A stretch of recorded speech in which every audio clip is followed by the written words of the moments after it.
नमस्कार। आप देख रहे हैं मंत्रवाणी, आपके अपने आध्यात्मिक मार्गदर्शन के पवित्र मंच पर।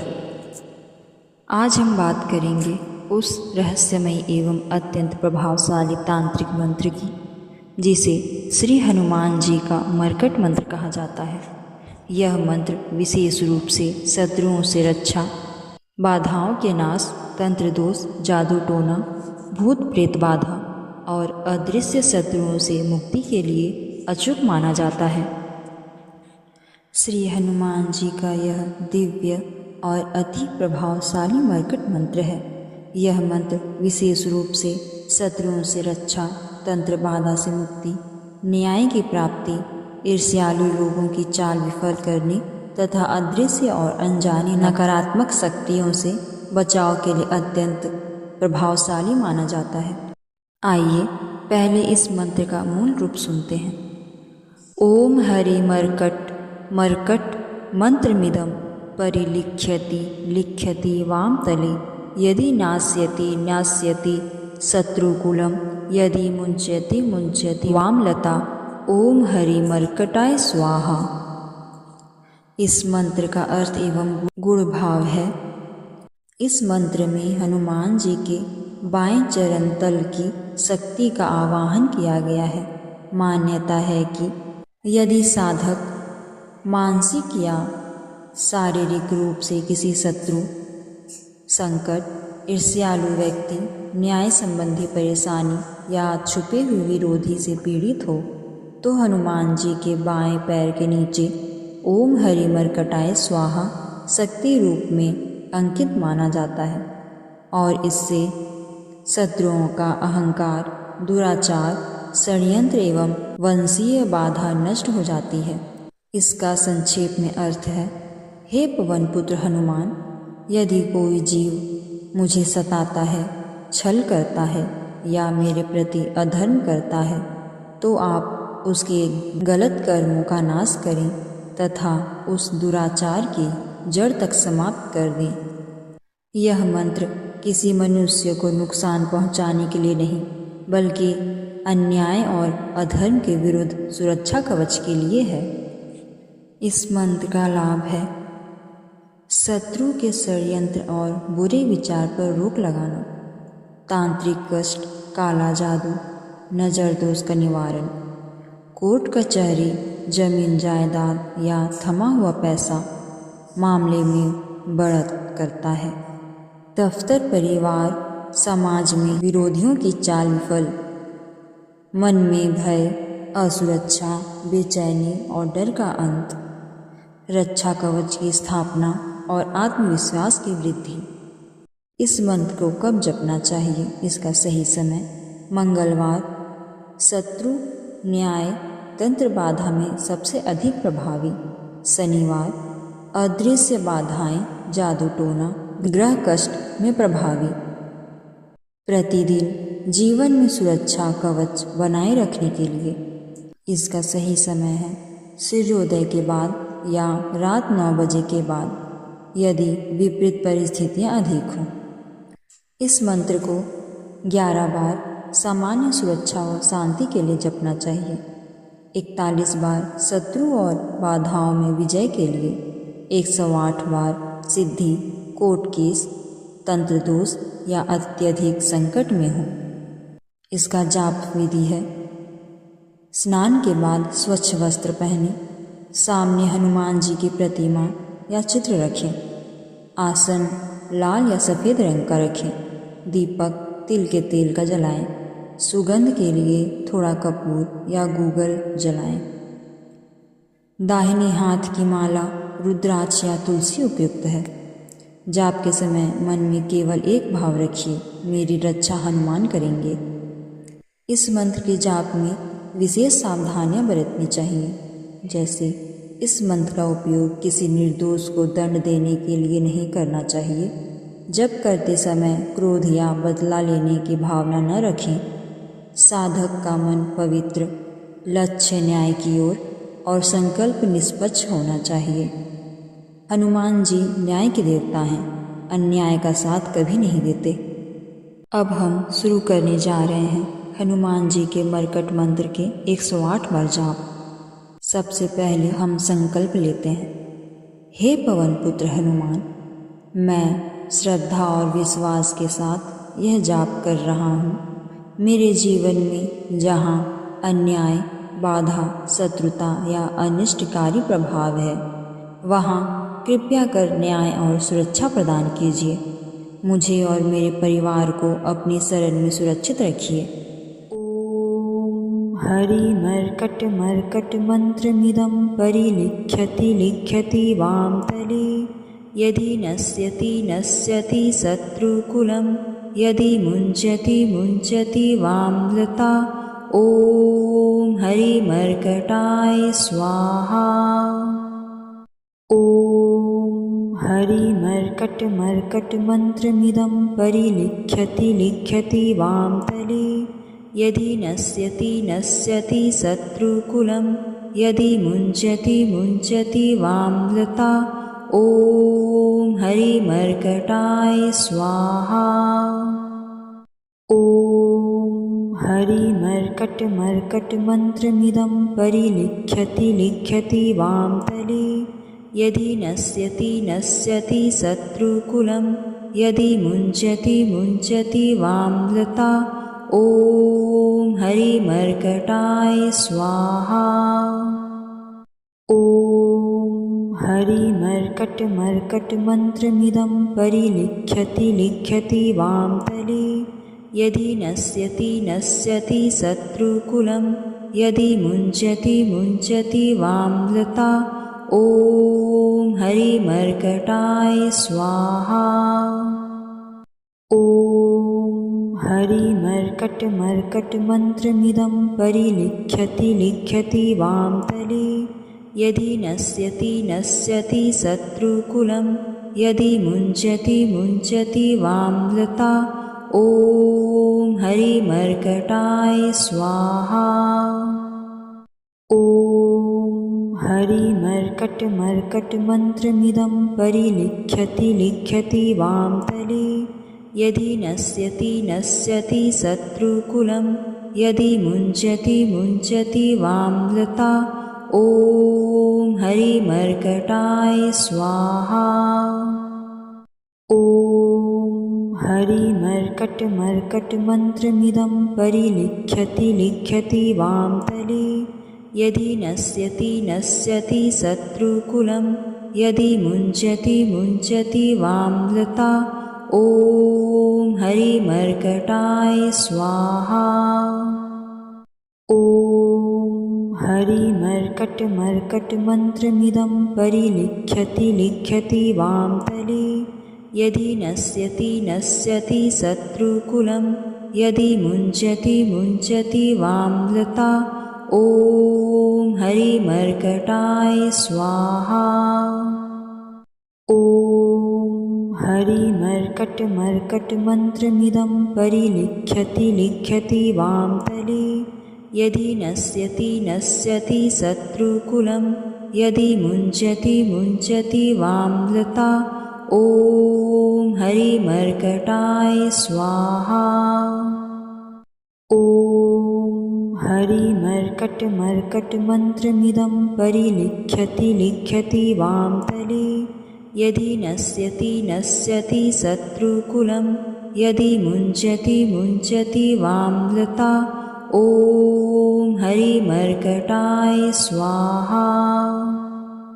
ओम हरि मर्कट मर्कट मंत्रमिदं परिलिख्यति लिख्यति वाम तले, यदि नश्यति नश्यति शत्रुकुलं, यदि मुञ्चति मुञ्चति वाम्लता। ओम हरि मर्कटाय स्वाहा। ओम हरि मर्कट मर्कट मंत्रमिदं परिलिख्यति लिख्यति वाम तले, यदि नश्यति नश्यति शत्रुकुलं, यदि मुञ्चति मुञ्चति वाम्लता।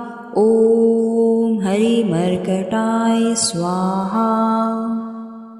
ओम हरि मर्कट मर्कट मंत्रमिदं परिलिख्यति लिख्यति वाम तले, यदि नश्यति नश्यति शत्रुकुलं यदि मुञ्चति मुञ्चति वाम्लता ॐ हरिमर्कटाय स्वाहा। ॐ हरिमर्कटमर्कटमन्त्रमिदं परिलिख्यति लिख्यति वामतले यदि नश्यति नश्यति शत्रुकुलं यदि मुञ्चति मुञ्चति वाम्लता ॐ हरिमर्कटाय स्वाहा। ॐ हरिमर्कटमर्कटमन्त्रमिदं परिलिख्यति लिख्यति वामतले यदि नश्यति नश्यति शत्रुकुलं यदि मुञ्चति मुञ्चति वाम्लता ॐ हरिमर्कटाय स्वाहा। ॐ हरिमर्कटमर्कटमन्त्रमिदं परिलिख्यति लिख्यति वामतले यदि नश्यति नश्यति शत्रुकुलं यदि मुञ्चति मुञ्चति वाम्लता ॐ हरिमर्कटाय स्वाहा। ॐ हरिमर्कटमर्कटमन्त्रमिदं परिलिख्यति लिख्यति वामतले यदि नश्यति नश्यति शत्रुकुलं यदि मुञ्चति मुञ्चति वाम्लता ॐ हरिमर्कटाय स्वाहा। ॐ हरिमर्कटमर्कटमन्त्रमिदं परिलिख्यति लिख्यति वामतले यदि नश्यति नश्यति शत्रुकुलं यदि मुञ्चति मुञ्चति वाम्लता ॐ हरिमर्कटाय स्वाहा। ॐ हरिमर्कटमर्कटमन्त्रमिदं परिलिख्यति लिख्यति वामतले यदि नश्यति नश्यति शत्रुकुलं यदि मुञ्चति मुञ्चति वाम्लता ॐ हरिमर्कटाय स्वाहा।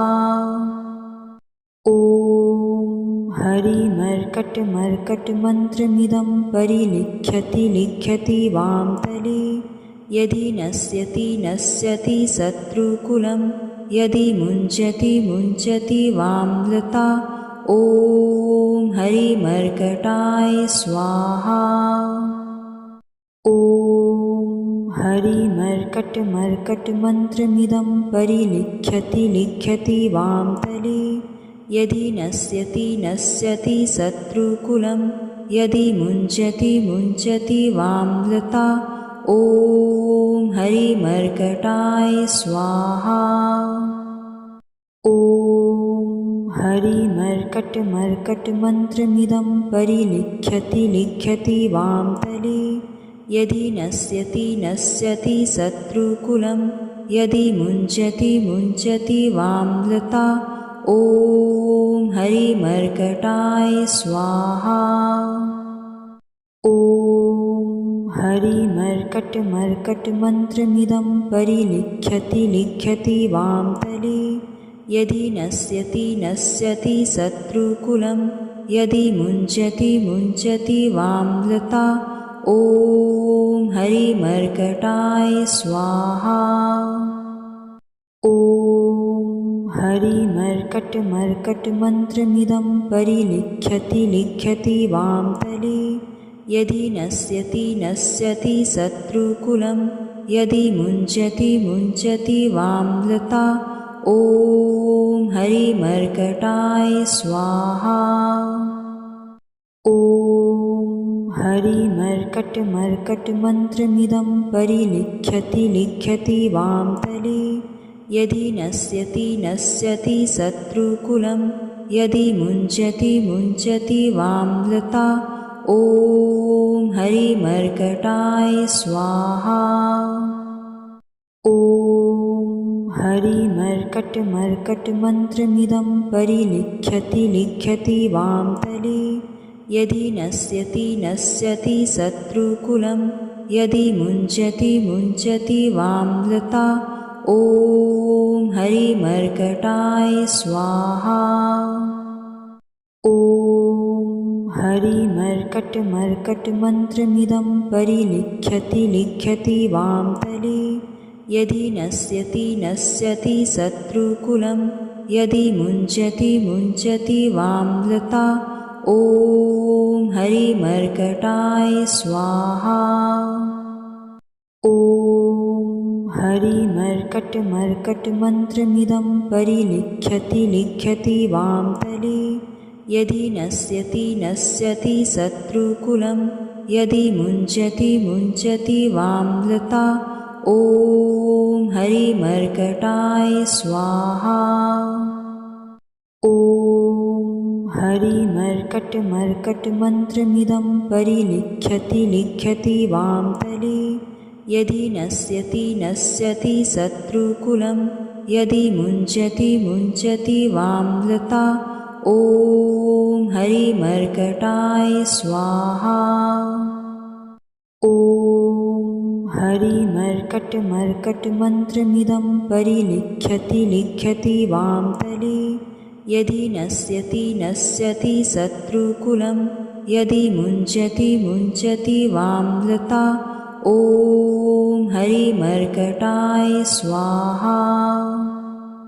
ॐ हरिमर्कटमर्कटमन्त्रमिदं परिलिख्यति लिख्यति वां तले यदि नश्यति नश्यति शत्रुकुलं यदि मुञ्चति मुञ्चति वाम्लता ॐ हरिमर्कटाय स्वाहा। ॐ हरिमर्कटमर्कटमन्त्रमिदं परिलिख्यति लिख्यति वां तले यदि नश्यति नश्यति शत्रुकुलं यदि मुञ्चति मुञ्चति वाम्लता ॐ हरिमर्कटाय स्वाहा। ॐ हरिमर्कटमर्कटमन्त्रमिदं परिलिख्यति लिख्यति वां तले यदि नश्यति नश्यति शत्रुकुलं यदि मुञ्चति मुञ्चति वाम्लता ॐ हरिमर्कटाय स्वाहा। ॐ हरिमर्कटमर्कटमन्त्रमिदं परिलिख्यति लिख्यति वां तले यदि नश्यति नश्यति शत्रुकुलं यदि मुञ्चति मुञ्चति वाम्लता ॐ हरिमर्कटाय स्वाहा। ॐ हरिमर्कटमर्कटमन्त्रमिदं परिलिख्यति लिख्यति वां तले यदि नश्यति नश्यति शत्रुकुलं यदि मुञ्चति मुञ्चति वाम्लता ॐ हरिमर्कटाय स्वाहा। ॐ हरिमर्कटमर्कटमन्त्रमिदं परिलिख्यति लिख्यति वां तले यदि नश्यति नश्यति शत्रुकुलं यदि मुञ्चति मुञ्चति वाम्लता ॐ हरिमर्कटाय स्वाहा। ॐ हरिमर्कटमर्कटमन्त्रमिदं परिलिख्यति लिख्यति वां तले यदि नश्यति नश्यति शत्रुकुलं यदि मुञ्चति मुञ्चति वाम्लता ॐ हरिमर्कटाय स्वाहा। ॐ हरिमर्कटमर्कटमन्त्रमिदं परिलिख्यति लिख्यति वां तले यदि नश्यति नश्यति शत्रुकुलं यदि मुञ्चति मुञ्चति वाम्लता ॐ हरिमर्कटाय स्वाहा। ॐ हरिमर्कटमर्कटमन्त्रमिदं परिलिख्यति लिख्यति वां तले यदि नश्यति नश्यति शत्रुकुलं यदि मुञ्चति मुञ्चति वाम्लता ॐ हरिमर्कटाय स्वाहा। ॐ हरिमर्कटमर्कटमन्त्रमिदं परिलिख्यति लिख्यति वां तले यदि नश्यति नश्यति शत्रुकुलं यदि मुञ्चति मुञ्चति वाम्लता ॐ हरिमर्कटाय स्वाहा। ॐ हरिमर्कटमर्कटमन्त्रमिदं परिलिख्यति लिख्यति वामतले। यदि नश्यति नश्यति शत्रुकुलं, यदि मुञ्चति मुञ्चति वामलता। ॐ हरिमर्कटाय स्वाहा। ॐ हरिमर्कटमर्कटमन्त्रमिदं परिलिख्यति लिख्यति वामतले। यदि नश्यति नश्यति शत्रुकुलं, यदि मुञ्चति मुञ्चति वामलता। ॐ हरिमर्कटाय स्वाहा। ॐ हरिमर्कटमर्कटमन्त्रमिदं परिलिख्यति लिख्यति वामतले। यदि नश्यति नश्यति शत्रुकुलं, यदि मुञ्चति मुञ्चति वामलता। ॐ हरिमर्कटाय स्वाहा।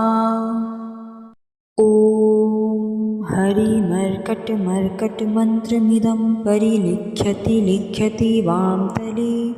यदि नश्यति नश्यति शत्रुकुलं, यदि मुञ्चति मुञ्चति वामलता। ॐ हरिमर्कटाय स्वाहा।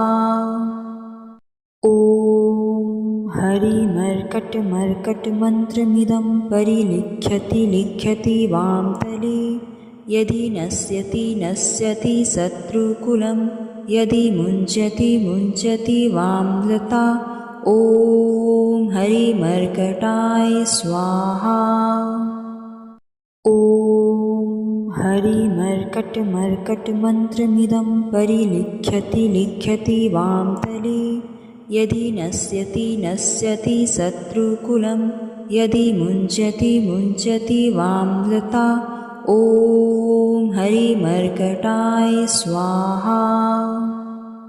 ॐ हरिमर्कटमर्कटमन्त्रमिदं परिलिख्यति लिख्यति वामतले। यदि नश्यति नश्यति शत्रुकुलं, यदि मुञ्चति मुञ्चति वामलता। ॐ हरिमर्कटाय स्वाहा। ॐ हरिमर्कटमर्कटमन्त्रमिदं परिलिख्यति लिख्यति वामतले। यदि नश्यति नश्यति शत्रुकुलं, यदि मुञ्चति मुञ्चति वामलता। ॐ हरिमर्कटाय स्वाहा।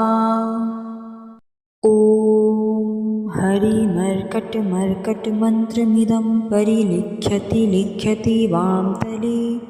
यदि नश्यति नश्यति शत्रुकुलं, यदि मुञ्चति मुञ्चति वामलता।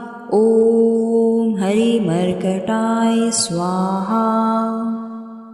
ॐ हरिमर्कटमर्कटमन्त्रमिदं परिलिख्यति लिख्यति वामतले। यदि नश्यति नश्यति शत्रुकुलं, यदि मुञ्चति मुञ्चति वामलता। ॐ हरिमर्कटाय स्वाहा। ॐ हरिमर्कटमर्कटमन्त्रमिदं परिलिख्यति लिख्यति वामतले। यदि नश्यति नश्यति शत्रुकुलं, यदि मुञ्चति मुञ्चति वामलता। ॐ हरिमर्कटाय स्वाहा। ॐ हरिमर्कटमर्कटमन्त्रमिदं परिलिख्यति लिख्यति वामतले। यदि नश्यति नश्यति शत्रुकुलं, यदि मुञ्चति मुञ्चति वामलता। ॐ हरिमर्कटाय स्वाहा। ॐ हरिमर्कटमर्कटमन्त्रमिदं परिलिख्यति लिख्यति वामतले।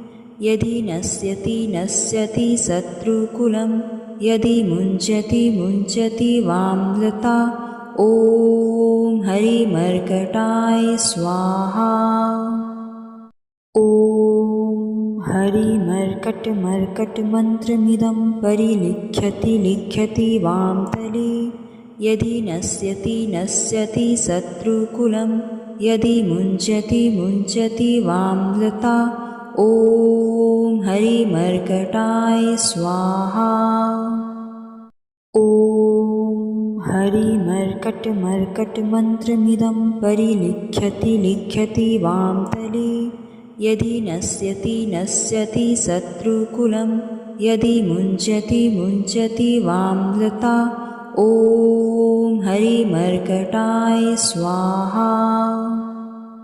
ॐ हरिमर्कटमर्कटमन्त्रमिदं परिलिख्यति लिख्यति वामतले। यदि नश्यति नश्यति शत्रुकुलं, यदि मुञ्चति मुञ्चति वामलता। ॐ हरिमर्कटाय स्वाहा। ॐ हरिमर्कटमर्कटमन्त्रमिदं परिलिख्यति लिख्यति वामतले।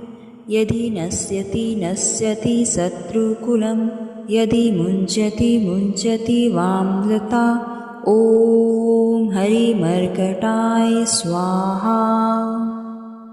ॐ हरिमर्कटमर्कटमन्त्रमिदं परिलिख्यति लिख्यति वामतले। यदि नश्यति नश्यति शत्रुकुलं, यदि मुञ्चति मुञ्चति वामलता। ॐ हरिमर्कटाय स्वाहा। ॐ हरिमर्कटमर्कटमन्त्रमिदं परिलिख्यति लिख्यति वामतले। यदि नश्यति नश्यति शत्रुकुलं, यदि मुञ्चति मुञ्चति वामलता। ॐ हरिमर्कटाय स्वाहा। ॐ हरिमर्कटमर्कटमन्त्रमिदं परिलिख्यति लिख्यति वामतले। यदि नश्यति नश्यति शत्रुकुलं, यदि मुञ्चति मुञ्चति वामलता। ॐ हरिमर्कटाय स्वाहा। ॐ हरिमर्कटमर्कटमन्त्रमिदं परिलिख्यति लिख्यति वामतले। यदि नश्यति नश्यति शत्रुकुलं, यदि मुञ्चति मुञ्चति वामलता। ॐ हरिमर्कटाय स्वाहा। ॐ हरिमर्कटमर्कटमन्त्रमिदं परिलिख्यति लिख्यति वामतले। यदि नश्यति नश्यति शत्रुकुलं, यदि मुञ्चति मुञ्चति वामलता। ॐ हरिमर्कटाय स्वाहा। ॐ हरिमर्कटमर्कटमन्त्रमिदं परिलिख्यति लिख्यति वामतले। यदि नश्यति नश्यति शत्रुकुलं, यदि मुञ्चति मुञ्चति वामलता। ॐ हरिमर्कटाय स्वाहा। ॐ हरिमर्कटमर्कटमन्त्रमिदं परिलिख्यति लिख्यति वामतले। यदि नश्यति नश्यति शत्रुकुलं, यदि मुञ्चति मुञ्चति वामलता। ॐ हरिमर्कटाय स्वाहा। ॐ हरिमर्कटमर्कटमन्त्रमिदं परिलिख्यति लिख्यति वामतले। यदि नश्यति नश्यति शत्रुकुलं, यदि मुञ्चति मुञ्चति वामलता। ॐ हरिमर्कटाय स्वाहा। ॐ हरिमर्कटमर्कटमन्त्रमिदं परिलिख्यति लिख्यति वामतले। यदि नश्यति नश्यति शत्रुकुलं, यदि मुञ्चति मुञ्चति वामलता। ॐ हरिमर्कटाय स्वाहा। ॐ हरिमर्कटमर्कटमन्त्रमिदं परिलिख्यति लिख्यति वामतले। यदि नश्यति नश्यति शत्रुकुलं, यदि मुञ्चति मुञ्चति वामलता। ॐ हरिमर्कटाय स्वाहा। ॐ हरिमर्कटमर्कटमन्त्रमिदं परिलिख्यति लिख्यति वामतले। यदि नश्यति नश्यति शत्रुकुलं, यदि मुञ्चति मुञ्चति वाम्लता ॐ हरिमर्कटाय स्वाहा। ॐ हरिमर्कटमर्कटमन्त्रमिदं परिलिख्यति लिख्यति वामतले। यदि नश्यति नश्यति शत्रुकुलं यदि मुञ्चति मुञ्चति वाम्लता ॐ हरिमर्कटाय स्वाहा। ॐ हरिमर्कटमर्कटमन्त्रमिदं परिलिख्यति लिख्यति वामतले। यदि नश्यति नश्यति शत्रुकुलं यदि मुञ्चति मुञ्चति वाम्लता ॐ हरिमर्कटाय स्वाहा। ॐ हरिमर्कटमर्कटमन्त्रमिदं परिलिख्यति लिख्यति वामतले। यदि नश्यति नश्यति शत्रुकुलं यदि मुञ्चति मुञ्चति वाम्लता ॐ हरिमर्कटाय स्वाहा। ॐ हरिमर्कटमर्कटमन्त्रमिदं परिलिख्यति लिख्यति वामतले। यदि नश्यति नश्यति शत्रुकुलं यदि मुञ्चति मुञ्चति वाम्लता ॐ हरिमर्कटाय स्वाहा। ॐ हरिमर्कटमर्कटमन्त्रमिदं परिलिख्यति लिख्यति वामतले। यदि नश्यति नश्यति शत्रुकुलं यदि मुञ्चति मुञ्चति वाम्लता ॐ हरिमर्कटाय स्वाहा। ॐ हरिमर्कटमर्कटमन्त्रमिदं परिलिख्यति लिख्यति वामतले।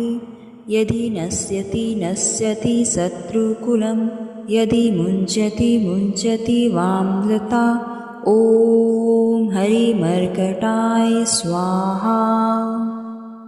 ॐ हरिमर्कटमर्कटमन्त्रमिदं परिलिख्यति लिख्यति वामतले। यदि नश्यति नश्यति शत्रुकुलं यदि मुञ्चति मुञ्चति वाम्लता ॐ हरिमर्कटाय स्वाहा।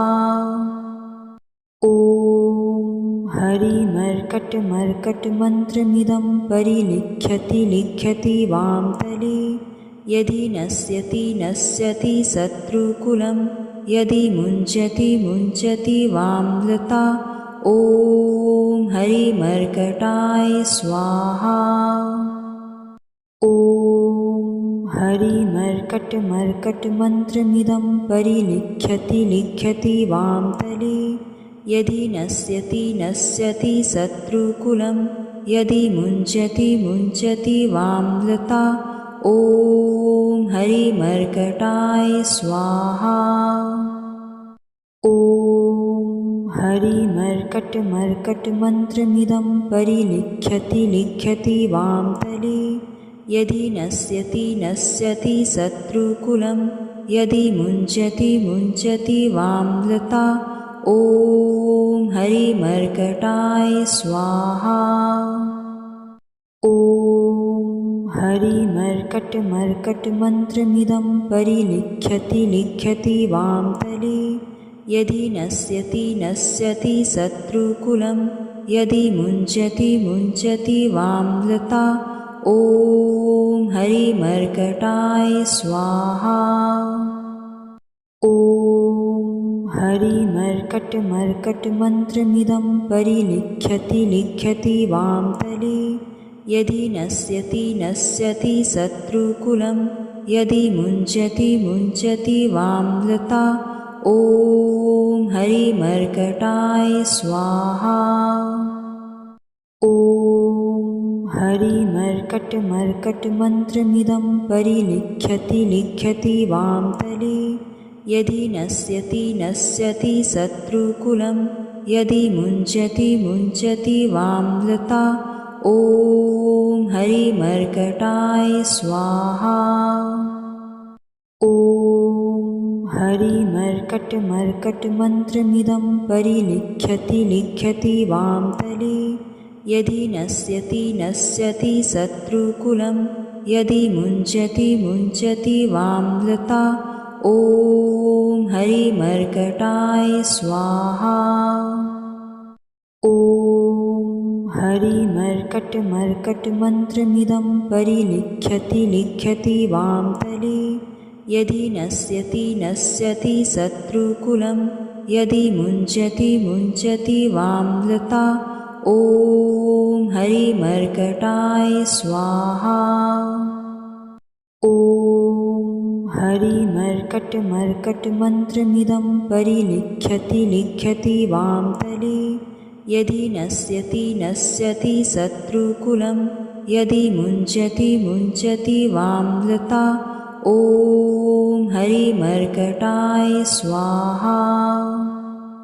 ॐ हरिमर्कटमर्कटमन्त्रमिदं परिलिख्यति लिख्यति वामतले यदि नश्यति नश्यति शत्रुकुलं यदि मुञ्चति मुञ्चति वाम्लता ॐ हरिमर्कटाय स्वाहा। ॐ हरिमर्कटमर्कटमन्त्रमिदं परिलिख्यति लिख्यति वामतले यदि नश्यति नश्यति शत्रुकुलं यदि मुञ्चति मुञ्चति वाम्लता ॐ हरिमर्कटाय स्वाहा। ॐ हरिमर्कटमर्कटमन्त्रमिदं परिलिख्यति लिख्यति वामतले यदि नश्यति नश्यति शत्रुकुलं यदि मुञ्चति मुञ्चति वाम्लता ॐ हरिमर्कटाय स्वाहा। ॐ हरिमर्कटमर्कटमन्त्रमिदं परिलिख्यति लिख्यति वामतले यदि नश्यति नश्यति शत्रुकुलं यदि मुञ्चति मुञ्चति वाम्लता ॐ हरिमर्कटाय स्वाहा। ॐ हरिमर्कटमर्कटमन्त्रमिदं परिलिख्यति लिख्यति वामतले यदि नश्यति नश्यति शत्रुकुलं यदि मुञ्चति मुञ्चति वाम्लता ॐ हरिमर्कटाय स्वाहा। ॐ हरिमर्कटमर्कटमन्त्रमिदं परिलिख्यति लिख्यति वामतले यदि नश्यति नश्यति शत्रुकुलं यदि मुञ्चति मुञ्चति वाम्लता ॐ हरिमर्कटाय स्वाहा। ॐ हरिमर्कटमर्कटमन्त्रमिदं परिलिख्यति लिख्यति वामतले यदि नश्यति नश्यति शत्रुकुलं यदि मुञ्चति मुञ्चति वाम्लता ॐ हरिमर्कटाय स्वाहा। ॐ हरिमर्कटमर्कटमन्त्रमिदं परिलिख्यति लिख्यति वामतले यदि नश्यति नश्यति शत्रुकुलं यदि मुञ्चति मुञ्चति वाम्लता ॐ हरिमर्कटाय स्वाहा। ॐ हरिमर्कटमर्कटमन्त्रमिदं परिलिख्यति लिख्यति वामतले यदि नश्यति नश्यति शत्रुकुलं यदि मुञ्चति मुञ्चति वाम्लता ॐ हरिमर्कटाय स्वाहा। ॐ हरिमर्कटमर्कटमन्त्रमिदं परिलिख्यति लिख्यति वामतले यदि नश्यति नश्यति शत्रुकुलं यदि मुञ्चति मुञ्चति वाम्लता ॐ हरिमर्कटाय स्वाहा।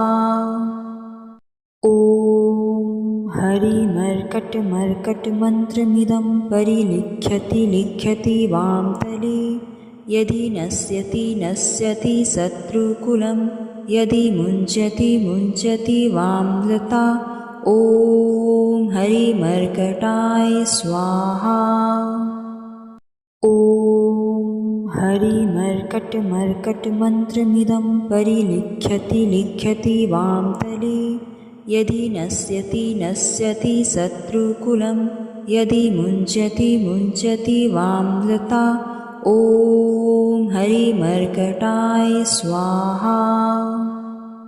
ॐ हरिमर्कटमर्कटमन्त्रमिदं परिलिख्यति वां तले। यदि नश्यति शत्रुकुलं, यदि मुञ्चति वाम्लता। ॐ हरिमर्कटाय स्वाहा। ॐ हरिमर्कटमर्कटमन्त्रमिदं परिलिख्यति वां तले।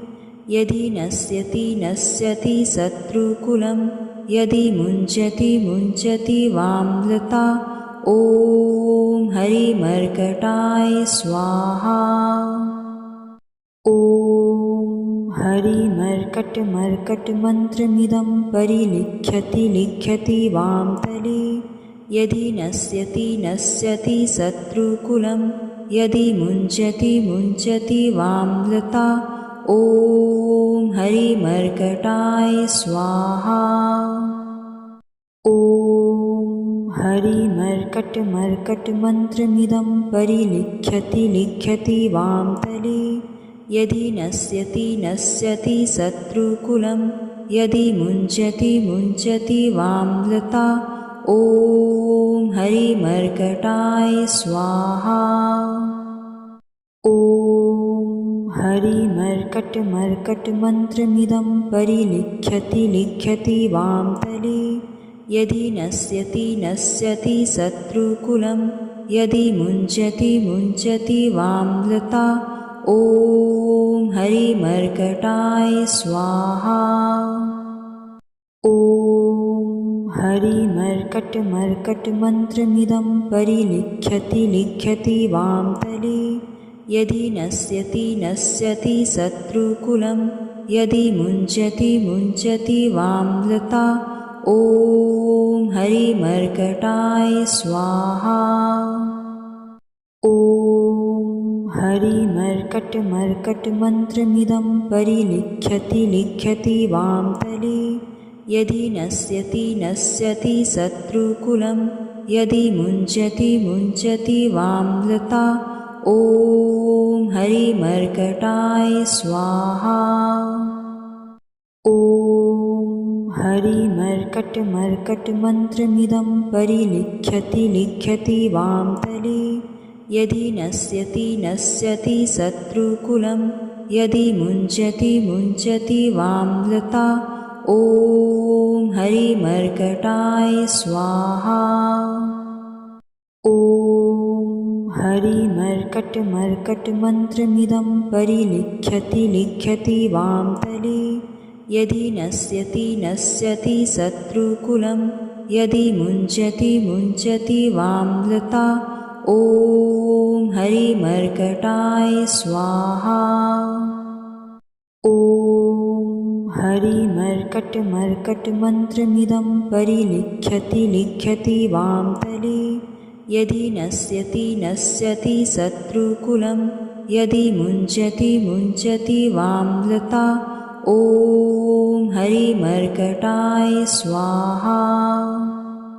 हे पवनसुत हनुमान, यदि कोई शत्रु या संकट मुझे या मेरे परिवार को सताता है, तो कृपा कर अन्याय और अधर्म को नष्ट कर न्याय का मार्ग प्रशस्त कीजिए। आप मेरे रक्षक हैं, मुझे भय से परे रखिए। ओम हरिमर्कटाय स्वाहा। प्रिय भक्तों, आज के इस दिव्य अनुष्ठान में हमने ओम हरिमर्कटाय स्वाहा मंत्र का स्मरण किया। यह वह मंत्र है जिसमें अत्यंत गूढ़ शक्ति छिपी है। श्री हनुमान जी का वह स्वरूप जो हर तरह के शत्रु, बाधा, रोग, भय और दुष्प्रभाव को जड़ से समाप्त कर देता है। जिन भक्तों ने आज मन से, भरोसे से और श्रद्धा से मंत्र सुना है, उन पर बल, साहस विजय और सुरक्षा का आशीर्वाद अवश्य बरसेगा, क्योंकि हनुमान जी की कृपा में देरी होती है परंतु कभी इनकार नहीं होता। याद रखिए, जहाँ हनुमान जी का स्मरण होता है वहाँ कोई भी नकारात्मक शक्ति ठहर नहीं सकती। इसलिए जब भी मन व्याकुल हो, जब भी जीवन में संघर्ष बढ़ जाए या जब भी लगे कि परिस्थितियाँ विपरीत हैं, तब इस मंत्र को श्रद्धा से जपें। देखिए कैसे आपका हर भय टूटेगा और हनुमान जी की शक्ति आपके साथ खड़ी दिखाई देगी। जाने से पहले एक छोटी सी विनती, यदि आज का जप आप मन को शक्ति, भरोसा और शांति देकर गया हो तो इसे अपने घर और परिवार तक पहुंचाएं।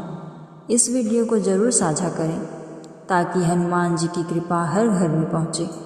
और यदि आप चाहते हैं कि श्री हनुमान जी की कृपा निरंतर आपके